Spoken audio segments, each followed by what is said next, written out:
नमस्कार, खबर समय जगत में आपका स्वागत है। मैं हूं आपके साथ अंकिता और आइए अब खबर देखते हैं विस्तार से।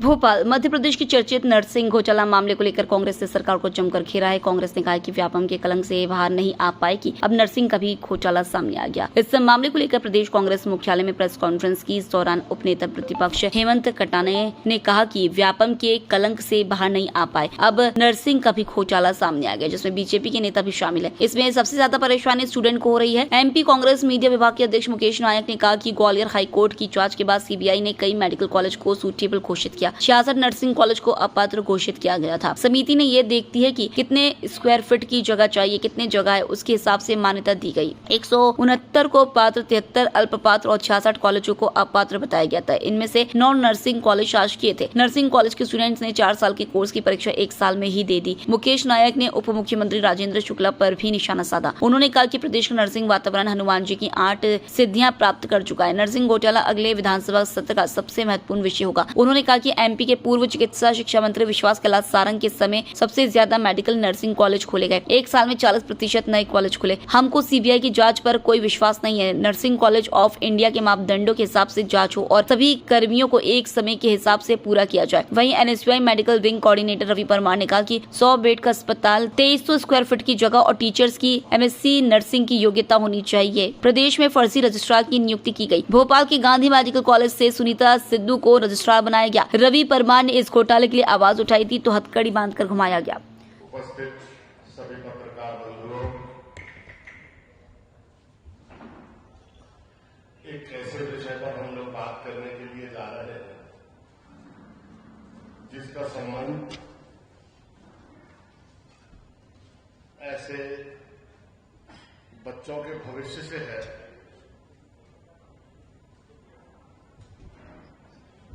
जिनके ऊपर बहुत गंभीर जिम्मेदारी होती है।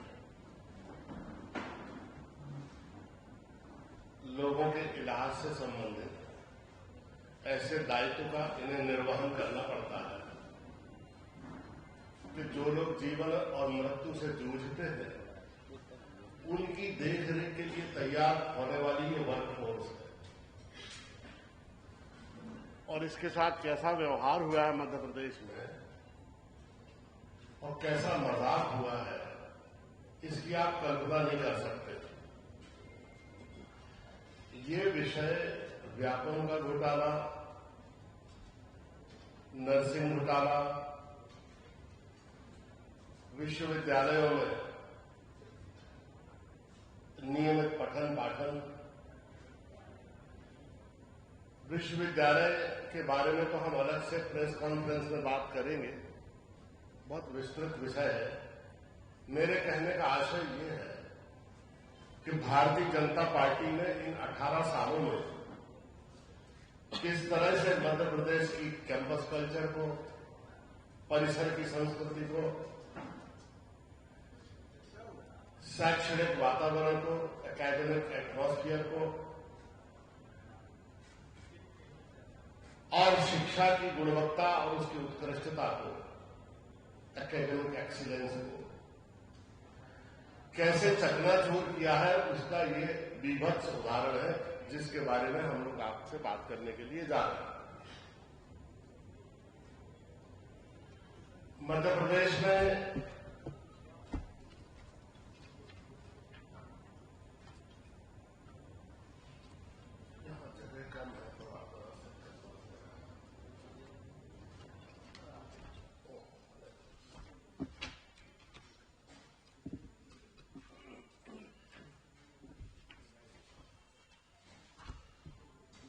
मध्य प्रदेश में नर्सिंग के 308 विद्यालय हैं। ग्वालियर हाईकोर्ट की जांच के बाद एक सूटेबल शब्द को इजाद किया सीबीआई ने। अब इसका अर्थ ना तो हम समझ पा रहे हैं और मैं आपके ऊपर छोड़ता हूं कि आप इसका अर्थ लगाएं। 169 कॉलेज सूटेबल घोषित किए। अब ये सूटेबल मंत्री जी के लिए है, बीजेपी की सरकार के लिए है, ये किसके लिए सूटेबल है? 169 कॉलेजेस को सूटेबल डिक्लेयर किया। और 73 कॉलेजेस को डिक्लेयर किया जिनमें कमियां हैं और 66 कॉलेज अपात्र घोषित किए। अब मुझे एक बात समझ में नहीं आ रही, कमियां और अपात्र, किसी कॉलेज में कमियां होती हैं तभी तो वो अपात्र होता है, लेकिन इसको भी दो श्रेणियों में बांटा, एक कमियां और दूसरा अपात्र।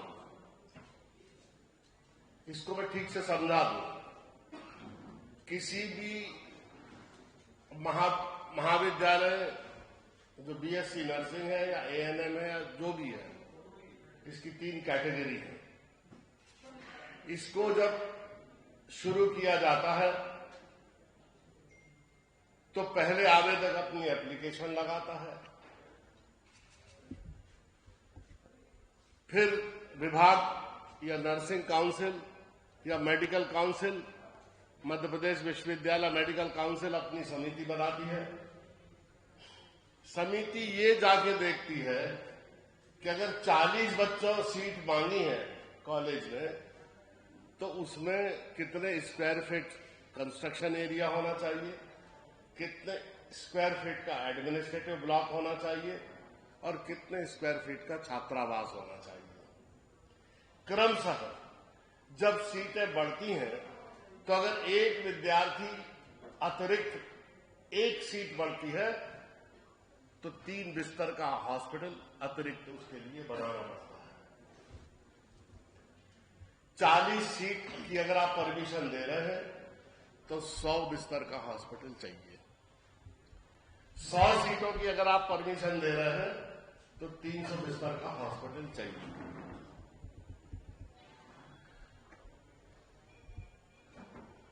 अब जब निरीक्षण कमेटी जाती है और निरीक्षण करके ले आती है और अपनी रिपोर्ट सबमिट कर देती है मेडिकल काउंसिल के सामने और मेडिकल विश्वविद्यालय के समक्ष, तो उस रिपोर्ट के आधार पर अनुमति दे देते हैं कि आप कॉलेज शुरू कर लीजिए। इस तरह से मध्य प्रदेश में 308 कॉलेज शुरू हो गए। जब इनमें अराजकता लोगों ने देखी, बहुत निम्न दर्जे की अनियमितताएं लोगों ने देखी, तो लोग न्यायालय गए। पहले गए इनके पास, सरकार के पास, प्रशासनिक अधिकारियों के पास। वहां न्याय नहीं मिलने के बाद फिर लोग हाईकोर्ट गए ग्वालियर। जब हाईकोर्ट ग्वालियर गए तो हाईकोर्ट ग्वालियर ने कि जिन लोगों के बारे में ये टिप्पणी की, जिस नर्सिंग कंट्रोलर को, कुलपति, रजिस्ट्रार और कंट्रोलर तीनों यथावत, कुलपति, रजिस्ट्रार और कंट्रोलर, जिन 3 लोगों के खिलाफ टिप्पणी की थी, सबसे महत्वपूर्ण बात यह है कि ये आज भी अपने अपने पदों पर काम कर रहे हैं। इससे ज्यादा दुर्भाग्यजनक बात और क्या होगी?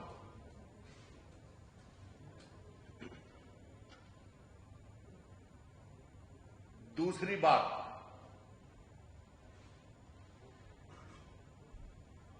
एक शैक्षणिक वर्ष में इतनी बड़ी संख्या में कॉलेजेस की अनुमति दी गई खोलने की, वो अभी रवि परमार बताएंगे आपको, उनके पास ये स्टैटिस्टिक्स है,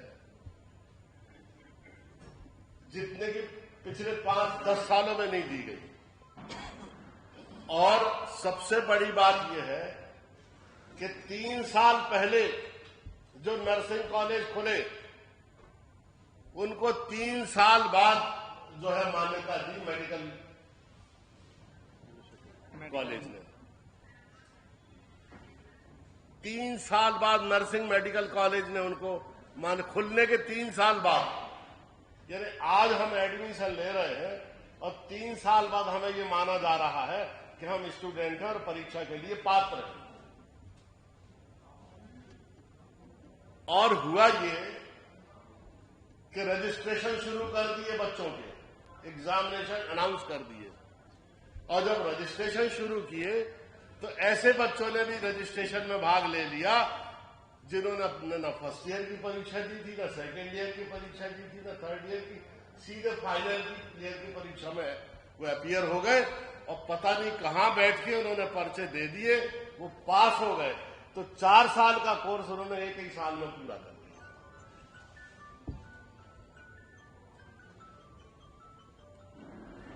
मुझे नहीं लगता कि ये बात सुनकर ये बात केवल बीजेपी या कांग्रेस से जुड़ी हुई नहीं है। ये सवाल केवल अपोजिशन पार्टी के द्वारा उठाए गए सवाल नहीं है। ये सवाल है समाज के उस उत्कृष्टता मूलक जीवन दर्शन के, जिसका संबंध हमारे समाज के गंभीर जीवन को स्पर्श करते हुए सवालों से है।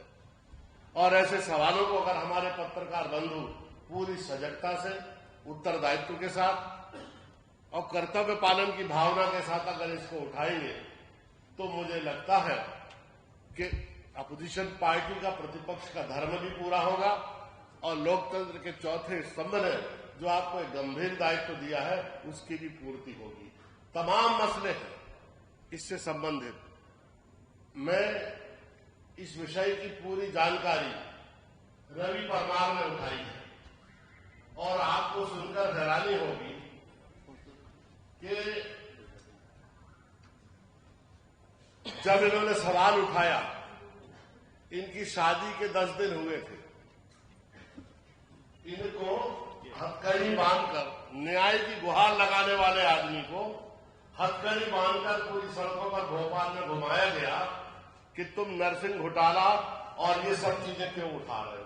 देखो जरा, ऐसा कभी देखा आपने? क्या किसी पढ़े लिखे नौजवान को इस तरह से नियमानुसार हथकड़ी लगा के घुमाया जा सकता है? क्या न्याय की गुहार लगाने वाले किसी नौजवान को या व्यक्ति को इस तरह से ह्यूमिलिएट किया जा सकता है? ये सरकार का दया धर्म है? ये किसी भी सरकार की सहिष्णुता, उदारता है? आपका चेहरा या कोई ढंग है सरकार चलाने का? जो न्याय की गुहार लगाए उसको जेल, और जो अनियमितता करे उसको पुरस्कार, करोड़ रुपए के फायदे वाले कॉलेज उसको दे दिए, और उसमें कमियां हैं, न्याय की गुहार कोई लगाए तो उसको जेल। ये दोहरे मापदंड वाली जो सरकार है, ये तमाम चीजों को आपके समक्ष हम रख रहे हैं। अब मैं आपको जो भी प्रश्न पूछना हो इस पूरी अनियमितता, अराजकता और प्रज्ञा अपराध को लेकर, तो रवि परमार हमारे साथ हैं, जिन्होंने शून्य से लेकर अभी तक इस विषय को उठाया है, एक एक परत को उत्कीर्ण किया है, उसको ये जानते हैं। अब शांतिपूर्वक आप अगर प्रश्न पूछेंगे तो आपको ऐसे उत्तर मिलेंगे कि सरकार के पास भी उसका कोई जवाब नहीं होगा। तो आप और क्या सीबीआई के बारे में आप पूछना चाह रहे हैं? हमको सीबीआई पर कोई विश्वास ही नहीं है। और दूसरी चीज, सीबीआई का इस पूरे निरीक्षण के दौरान उसका असली विद्रूप चेहरा पूरे देश के सामने उजागर हो गया है कि ये सीबीआई का असली रूप है।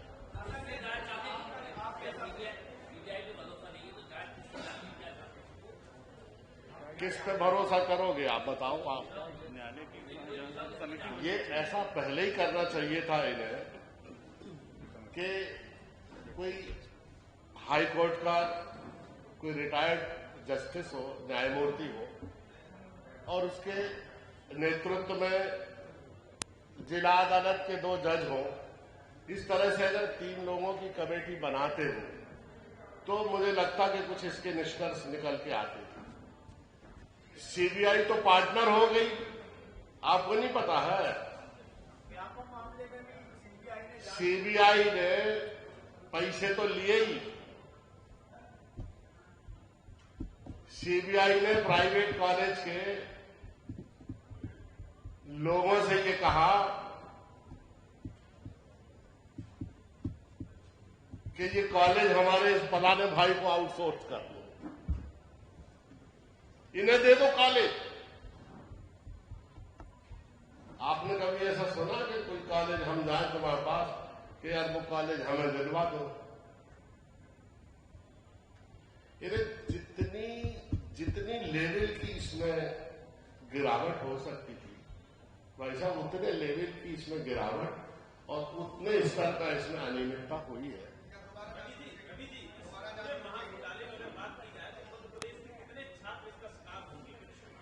एक साल में 35,000 छात्र परीक्षा में अपियर होते हैं। लगभग 1 लाख छात्र इसमें प्रभावित हुए हैं इस नर्सिंग घोटाले।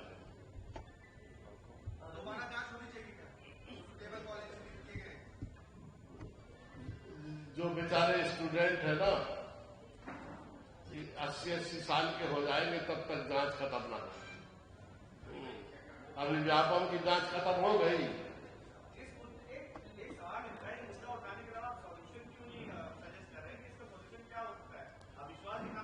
इसका सलूशन है कि नर्सिंग काउंसिल ऑफ इंडिया के रूल्स रेगुलेशंस है। आप जितने भी कॉलेज खोलो उन मापदंडों के आधार पर खोलो। और क्या सलूशन है उसका? अरे भाई कॉलेज खोल रहा है, बिल्डिंग विजिबल तो होना चाहिए। तुम कह रहे ये बिल्डिंग बनी, तो बाकी लोग कह रहे हमें क्यों नहीं दिख रही? जिसने रिपोर्ट बनाई उसको भर दिख रही, दूसरे को बिल्डिंग दिख ही नहीं रही। ये क्या समस्या है भाई? आप समझाओ हमें। ये अस्पताल नहीं है, बिल्डिंग नहीं है, फैकल्टी नहीं है, तो इसका सलूशन ये है कि जब ऑलरेडी इसके नियम, प्रक्रिया, संचालन की विधि, इसके मापदंड सब बने हुए हैं, नर्सिंग काउंसिल ऑफ इंडिया ने बनाए हैं, आप उन मापदंडों का पालन करके उस स्पेसिफिकेशन के हिसाब से कॉलेज खोलें। दूसरी चीज, अगर आज नियम को शिथिल करते हुए भी आप कोई कॉलेज की परमिशन देना चाहते हैं, तो जो टाइम पीरियड है उस टाइम पीरियड में कॉलेज अपनी कमी पूरी करे। एक टाइम पीरियड दिया जाता है कि आप इस अवधि में अपनी बिल्डिंग बना लीजिए। अभी आप किराए के भवन में चल रहा है, अभी आपने फलाने कार्य अस्पताल से संबद्धता ले ली है, अब इतने साल में आप अपना स्वयं का अस्पताल बना लीजिए। ये भी नियम। एक और बात बताऊं मकरंद जी आपको, कि सबसे बड़ा जो अपराध किया है मध्य प्रदेश की सरकार ने, कि जो नेशनल मेडिकल काउंसिल है उसमें सुधार करके राज्य मेडिकल काउंसिल ने अपने नियम बना दिए और उसके अनुसार जो है लोगों को एडमिशन। ऐसा कभी सुना है? मेडिकल काउंसिल ऑफ इंडिया को कोई मैनिपुलेट कर दे? कैसे कोई इसका वायलेशन कर सकता है? वो भी किया कि राज्य मेडिकल काउंसिल ने अपने नियम बना लिए सरल, ताकि उस नियम में, उस मापदंड में ये जो बेकार का कचरा कॉलेज है और कचरा स्टूडेंट है ये उसमें आ जाए। देखिए, मैं एक बात और कहना चाहता हूं, हमें केवल नेगेटिव भर नहीं होना है। जो कॉलेज अच्छे चल रहे हैं, इस तमाम गतिविधियों के बीच में वो कॉलेज, वहां के स्टूडेंट बहुत बुरी तरह से प्रभावित हुए हैं। इसलिए प्रभावित हुए हैं कि जब 4 साल तक मध्य प्रदेश में नर्सिंग के एग्जामिनेशन ही नहीं होंगे तो अच्छे और बुरे दोनों छात्र प्रभावित हो गए ना। आप देखिए, तो इन्होंने दोहरा नुकसान किया, अच्छे बच्चों का भी नुकसान किया है और अनियमितताएं भी करी। बात की पीठ थपथपारी मुझे समझ नहीं आ रहा। उन्हीं के अधिकारी पकड़े जा रहे हैं और आरोप लगने के बाद, गिरफ्त में होने के बाद सीबीआई के जो लोग हैं, आप लोगों ने फोटो प्रमुखता से छापे के फोन से बात कर रहे हैं, तो क्या वो हिस्सेदारी दिल्ली देने की बात कर रहे थे? क्योंकि जनरली मैंने देखा है छोटे से भी अपराध में अगर पुलिस किसी को पकड़ लेती है तो उसके सबसे पहले फोन सीज कर दिए जाते हैं, लेकिन यहाँ पे उनको पूरी छूट थी बात करने की। तो क्या बातें हो रही थी, क्यों इस प्रकार की छूटें मिल रही थी, ये एक सोचने का विषय है। क्योंकि विषय को विस्तृत रूप से मुकेश नायक जी बता रहे हैं, इसमें सिर्फ 2 बातें कहना चाहूंगा। एक बात तो यह है कि इस विषय में जो सबसे ज्यादा सफर कर रहे हैं वो है स्टूडेंट्स। उनको 2 साल से ना उनको एग्जामिनेशन हो रहा है, ना ही उनको प्रवेश मिल रहा है। क्योंकि अब आप कल्पना कीजिए, एक स्टूडेंट अगर 2 साल से घर बैठा हुआ है तो उसका भविष्य किस दिशा में जा रहा है। तो हमको इसमें स्टूडेंट्स की चिंता करनी चाहिए। इसलिए जो भी कदम उठाए जाए हाईकोर्ट की मॉनिटरिंग में, उसमें सबसे पहले स्टूडेंट्स का हित देखना चाहिए। और दूसरी चीज यह है कि जिन कॉलेजेस को सूटेबल घोषित किया गया है उन पे हमारी मांग है कि उन कॉलेजेस को पुनः जांच होनी चाहिए। उसमें हो सकता है कुछ 8-10 सही भी हो, मैं ये नहीं कहता, लेकिन ज्यादातर कॉलेज में रिश्वतखोरी करके गलत तरीके से मापदंडों का उल्लंघन करके पैसा खाकर भ्रष्टाचार करके उनको सूटेबल बनाए, जबकि वो पूर्णतः अनसूटेबल है। और इस विषय को आने वाले समय में प्रमुखता से विधानसभा के अंदर मैं और नेता प्रतिपक्षी और हमारे सारे विधायक जो है इसको ताकत से उठाएंगे। अब मैं सीधे आग्रह करूंगा आदरणीय मुकेश नायक जी से कि वो इस विषय को विस्तृत रूप से आपके सामने रखेंगे। मामला तब आया कि जो फैकल्टी सिर्फ कागजों में है वो 9-9, 10-10 कॉलेजों में प्राचार्य है, कोई 8-8, 10-10 कॉलेजों में पढ़ा रहा है। आप समझिए ना कैसे संभव हो सकता है। सरकारी पोर्टलों पे एक चीज आप लोग प्लीज नोट कर ले कि एक प्रोफेसर या एक टीचर एक ही समय में 8 कॉलेजों में कैसे अपीयर होकर पढ़ा सकता है, और उनके नाम सरकारी पोर्टल पे रजिस्टर्ड है। सरकार ये मान रही है कि वो एक ही समय में 8 कॉलेजों में पढ़ा सकते हैं। यानी एक हम पूरी लिस्ट रवि परिवार आपको दे रहे हैं कि कौन वो टीचर है जो एक ही समय में 8-8, 9-9 कॉलेज में पढ़ा रहे हैं। क्योंकि अगर नाम दर्ज नहीं कराएंगे परमिशन लेते समय तो परमिशन नहीं मिलेगी। और एमएससी नर्सिंग सीमित है मध्य प्रदेश में, प्रिंसिपल के लिए, सहायक प्राचार्य के लिए और उप प्राचार्य के लिए जो शैक्षणिक अर्हता है उसमें एमएससी नर्सिंग जरूरी है। अब वो कम संख्या में है और हर कॉलेज में एक निश्चित विद्यार्थियों पर एमएससी नर्सिंग जरूरी है, तो एमएससी नर्सिंग सबसे ज्यादा डिमांड में है। और एक एमएससी नर्सिंग क्वालिफाइड टीचर 8-8 कॉलेजों में एक ही समय में पढ़ा।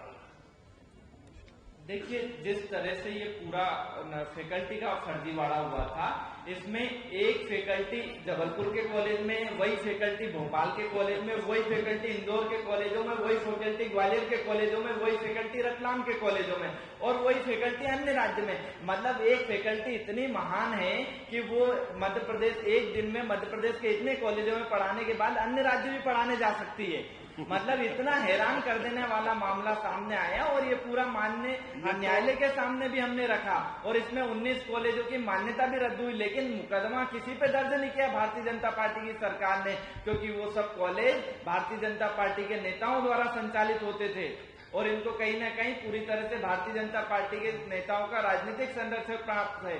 धार जिले के नर्सिंग कॉलेज के संचालक गिरफ्तार हुए, वो धार के बहुत करीबी भारतीय जनता पार्टी के नेताओं और भारतीय जनता पार्टी कार्यालय की बैठकों में उपस्थित होते थे हर समय, वो गिरफ्तार हुए और वो पूरी धार में ये सिंडिकेट चला रहे थे। ऐसे हर जिले में भारतीय जनता पार्टी के नेता ही इन कॉलेजों के संचालकों का एक सिंडिकेट चलाते थे और ये पूरा सिंडिकेट सीबीआई के माध्यम से चल रहा था। सीबीआई के अधिकारियों ने इसमें नर्सिंग कॉलेजों के संचालकों को, प्राचार्य को और कई तहसीलदारों को शामिल किया था जांच टीम में। वहीं प्राचार्य नर्सिंग कॉलेजों के जो प्राचार्य थे वहीं इन कॉलेजों से सांठगांठ करते थे और जो रिश्वत की रकम होती थी इन्हीं लोगों के माध्यम से ली जाती थी और ये लोग वो हैं जिनके खुद के कॉलेजों का अस्तित्व नहीं था।